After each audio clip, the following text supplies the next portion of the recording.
এই যে বন্ধুরা, আমার মামার বাড়ি চলে এসেছি। দেখো কত সুন্দর পুকুর ধারে ফুল লাগিয়েছে, খুব সুন্দর লাগতেছে দেখে, সুন্দর লাগতেছে।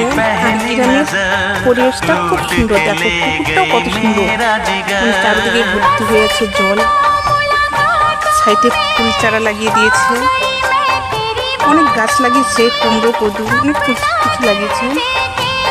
আমি আসলাম, সেই জিনিসটা আমার ভালো লাগলো। দেখো ফুলের চারাগুলো খুব সুন্দর, তাই বলছি একটু ভিডিও করে বন্ধুদেরকে দেখিয়ে দিই। দুঃখের বিষয়, আমি বন্ধুদেরকে লাইভ কমেন্ট করতে পারছি না। আমি অনেক বড় সমস্যায় ফেসে গেছি। তোমরা আশীর্বাদ দাও যেন এই সমস্যা থেকে আমি উদ্ধার হই। জানি না কবে উদ্ধার হবো, কিন্তু আপনারা আমার সাথে থাকলে আমার সাহস থাকবে।